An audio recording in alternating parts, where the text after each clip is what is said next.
exploring adaptive feedback loops, a biohybrid systems perspective.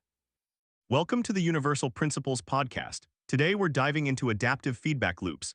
This is all about systems that adjust themselves based on the information they get from their surroundings to stay at their best. It's like your body sweating to cool down, a natural response to maintain balance. We're thrilled to have with us today an expert in biohybrid systems. Welcome. Could you tell us how this principle plays out in your field? Thanks for having me. What's fascinating about adaptive feedback loops in biohybrid systems is how we're combining the natural adaptability of living organisms with the precision of synthetic technology.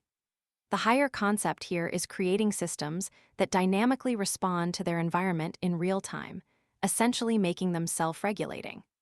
Think of it as giving living things a digital voice and synthetic tools to better respond to their needs. It's like creating a cyborg, but at a microscopic level. That's incredible. Could you walk us through a concrete example of an adaptive feedback loop in biohybrid systems?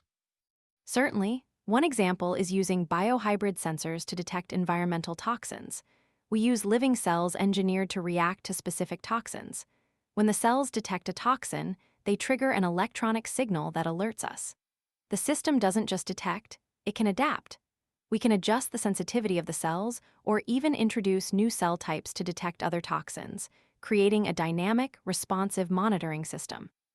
Wow, that's like something out of a sci-fi movie. Any other interesting real-world applications?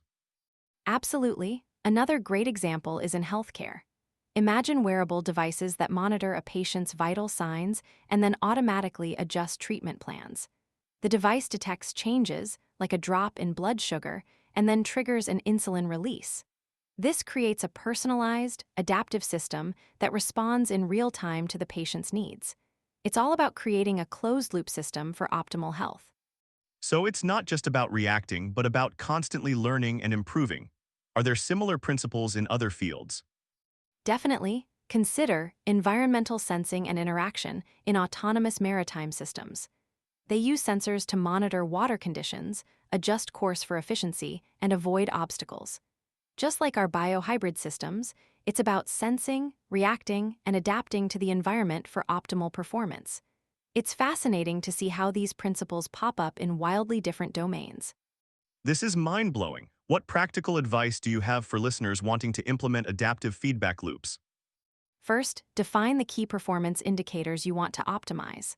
Second, identify the critical environmental factors that influence those indicators.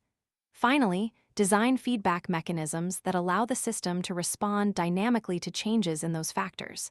Start simple, test rigorously, and iterate based on the data you collect. Oh, and don't be afraid to embrace failure. It's valuable feedback. Fantastic advice. Any final thoughts on adaptive feedback loops for our listeners?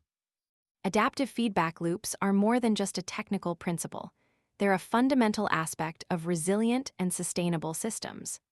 By embracing this concept, we can create technologies and solutions that are not only effective, but also adaptable and responsive to the ever-changing world around us.